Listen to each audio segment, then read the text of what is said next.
नमस्कार सभी को। आज हम इस वीडियो में मेंटल टफनेस इन फुटबॉल के बारे में बात करेंगे।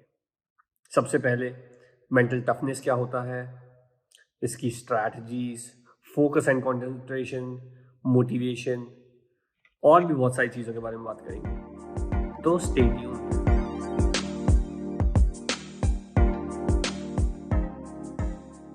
मेंटल टफनेस क्या होता है? एक प्लेयर की ability to remain focused, resilient and perform at their very best despite facing challenges and high pressure situations. ऐसे बहुत सारे प्लेयर्स हैं जिनके मैं एग्जांपल्स आपको देना चाहूँगा, जैसे Messi, Ronaldo, Mbappe, De Bruyne, Haaland और ऐसे बहुत सारे प्लेयर्स हैं जिन्होंने अपने करियर में बहुत सारी ऐसी प्रेशर्ड सिचुएशंस देखी हैं और वो उनसे ओवरकम करके और उन्होंने आज अपना नाम बनाया है। तो चलिए जानते हैं प्लेयर्स प्रेशर सिचुएशन को कैसे डील करते हैं। एक मेंटली टफ प्लेयर वही होता है जो अपनी स्किल्स को ऐसी प्रेशर सिचुएशंस में अच्छे से और एट देयर बेस्ट यूज करता है।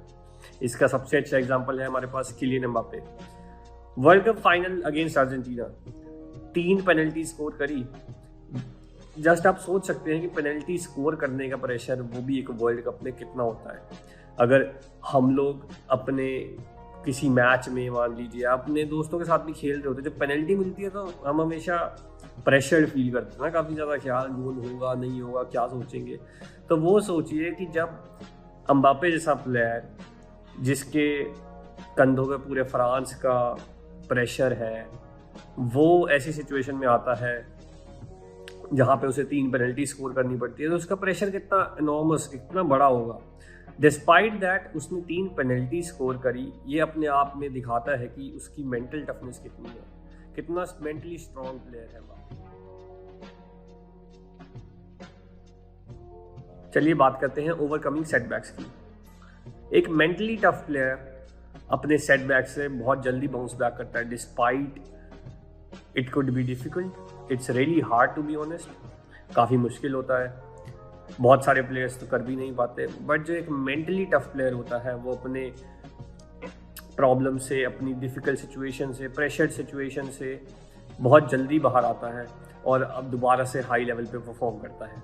इसका सबसे बड़ा एग्जांपल हमारे पास लियोनेल मेसी है। 2014 वर्ल्ड कप फाइनल हारा, 2015 कोपा अमेरिका फाइनल हारा, 2016 कोपा अमेरिका फाइनल हारा अगेंस्ट चिली दोबारा से, और उसमें अपनी पेनल्टी मिस करी, जिसके बाद उन्होंने रिटायरमेंट ले ली।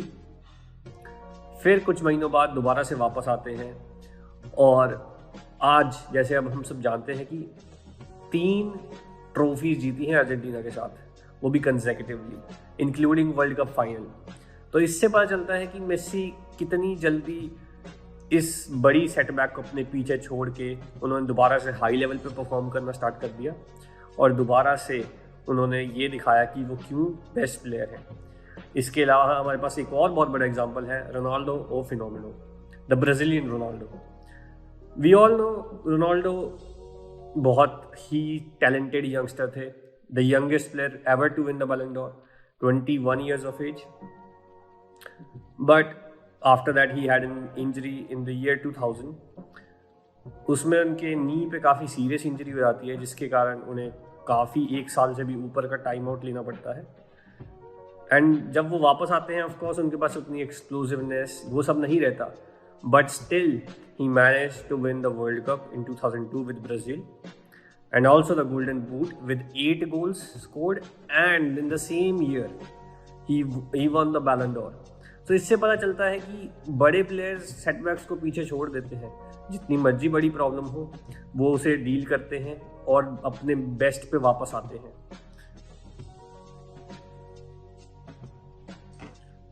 Importance of focus and concentration. Focus and concentration एक बहुत ही इंपॉर्टेंट पार्ट है, बहुत ही इंपॉर्टेंट एस्पेक्ट है फुटबॉल का। एक bad pass, bad shot, bad decision, bad team orientation या बैड टीम ऑर्गेनाइजेशन आप पे ऊपर बहुत भारी पड़ सकती है। आप मैच हार सकते हैं। बहुत सारे प्लेयर्स इससे आज तक इफेक्टेड है। इसका सबसे बड़ा एग्जांपल्स हैं, अभी रीसेंट एग्जांपल्स ये हैं, अर्जेंटीना वर्सेस फ्रांस फाइनल में कोलू मुआनी फ्रांस स्ट्राइकर उसके पास लास्ट चांस था, लास्ट मिनट पे चांस आया, 128 मिनट पे। He tried to score, but of course, Argentinian keeper saved it. He said, I wanted to hit it in a different way. वो अलग तरीके से मारना चाहता था, but वो नहीं मार पाया. And in the recent interview, he said, मेरे को उस बात का आज भी पछतावा है और हमेशा रहेगा कि मैं फ्रांस को वर्ल्ड कप नहीं जिता पाया.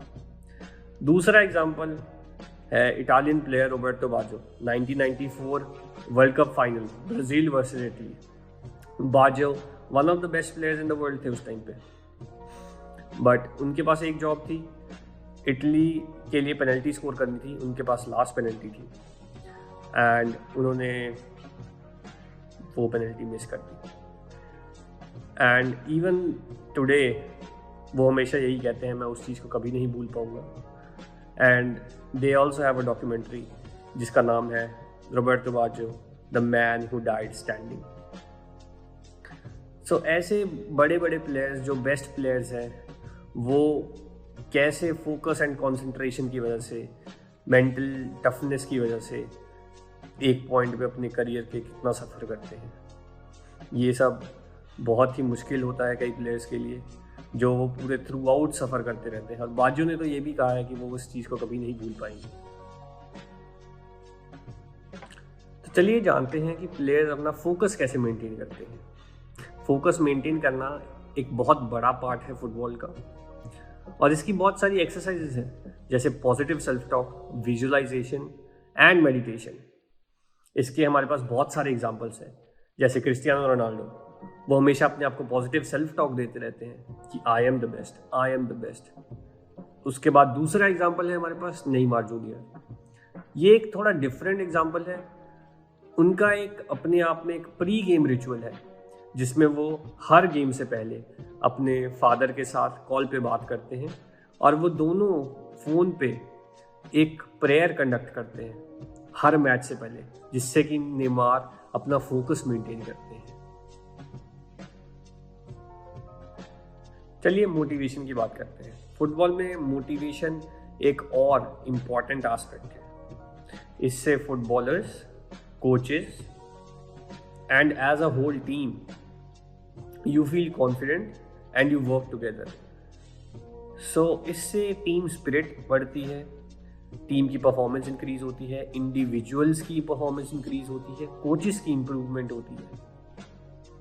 इंडिविजुअल्स जैसे क्रिस्टियानो रोनाल्डो, लियोनेल मेसी और भी ऐसे बहुत बड़े बड़े प्लेयर्स हैं जो मोटिवेशन की वजह से, सिर्फ मोटिवेशन नहीं, मोटिवेशन एक उनका पार्ट है, बट मोटिवेशन की वजह से वो काफ़ी दूर आए हैं कि उनके पास स्ट्रॉन्ग मोटिवेशन है.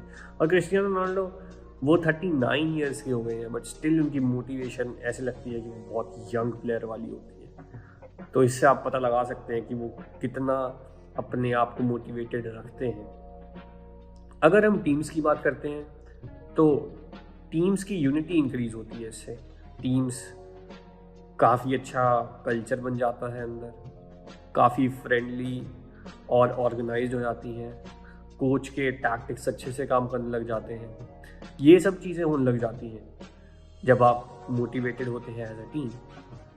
इसका सबसे बड़ा एग्जांपल है Porto. 2004 they one the champions league. क्यों? क्योंकि वो मोटिवेटेड थे. नॉट जस्ट मोटिवेटेड थे, वो एक दूसरे के लिए लड़ना जानते थे, जीतना जानते थे. They were just an army. काफ़ी स्ट्रॉन्ग टीम थी, no doubt, but they won against Real Madrid, Manchester United, Juventus. उस टाइम की बहुत strong teams, Bayern Munich. It's not possible. Porto एक जस्ट पोर्चुगीज टीम है. They are strong, but against Real Madrid, Juventus, Bayern जीतना कोई आसान बात नहीं है. बट वो एक कंपटीशन जीते जहां पर इन सब टीम्स का पार्टिसिपेशन होता है. इससे पता चलता है कि वो कितने यूनाइटेड थे, कितने मोटिवेटेड थे. स्पेसिफिकली देयर कोच होजे मोरिनियो, जिनकी वजह से ये सब हो पाया. उन्होंने अपनी टीम को हमेशा मोटिवेटेड रखा, अपने टैक्टिक्स अच्छे से यूज़ कर पाए मैचेस में, एंड वो टीम आज भी वो टीम का नाम चलता है. मोटिवेशन का एक और फायदा होता है जो है फैंस के साथ एंगेजमेंट। फैंस की एंगेजमेंट इंक्रीज हो जाती है। अगर आपकी टीम मोटिवेटेड हो तो फैंस भी मोटिवेटेड हो जाते हैं। इसका बहुत बड़ा एग्जांपल है बार्सिलोना वर्सेस लिवरपूल इन चैंपियंस लीग सेमीफाइनल। आप सबको पता होगा लिवरपूल फर्स्ट लेग हार गई बार्सिलोना से 3-0। आफ्टर दैट सेकेंड लेग में क्या होता है कि लिवरपूल फैंस उन्होंने ऐसा स्टेडियम के अंदर एटमॉस्फेयर बनाया था कि उन्होंने 3-0, एक बहुत बड़ा डेफिसिट होता है, बट उन्होंने 4-0 से मैच जीता just because they were motivated as a team, fans, coaches, everyone. So this is how it is, this is how motivation works. Long term success, इसमें सिर्फ एक ही एग्जांपल है और वो है Real Madrid. 14 times champions league winners, 14 बार जीतना। जो नियरेस्ट कंपटीशन है वो है 7। रियल मैड्रिड की टीम स्टार्टिंग से ही मोटिवेटेड है और वो हमेशा मोटिवेटेड रहते हैं हर सीजन। अगर आप कोई भी सीजन नोटिस करेंगे उनकी टीम यूनाइटेड है हमेशा हमेशा। Team spirit always high just because of motivation. वो हमेशा मोटिवेटेड होते चैंपियंस लीग जीतने के लिए, हर ट्रॉफी जीतने के लिए। तो इसीलिए रियल मैड्रिड से बड़ा कोई एग्जांपल नहीं है मोटिवेशन का। Real Madrid is the ultimate example of motivation. वो हर बार चैंपियंस लीग में होते हैं, हर बार सेमीफाइनल्स, फाइनल्स। ऑफ कोर्स अब हर बार नहीं जीत सकते, but they always look like winning. Mental toughness football में ही नहीं, रियल लाइफ में भी ज़रूरी है। अगर आप मेंटली टफ हैं तो आप अपनी प्रॉब्लम्स, ऑब्स्टिकल्स, इन सब को ओवरकम कर सकते हैं। तो हमेशा try to be mentally strong. ये आसान नहीं होता, काफ़ी मुश्किल होता है और काफ़ी लोग मेंटल प्रॉब्लम से जूझ भी रहे हैं, but just don't give up. Try, there are some exercises you can perform. और भी बहुत सारी चीज़ें हैं जो आप कर सकते हैं मेंटली स्ट्रॉन्ग रहने के लिए। ये मैसेज हर किसी के लिए है जो मेंटल प्रॉब्लम से जूझ रहा है। Just try to be strong, perform exercises, stay with your family and loved ones, and thank you. अगर आपको वीडियो अच्छी लगी हो, लाइक, सब्सक्राइब एंड शेयर करना ना भूलें। धन्यवाद।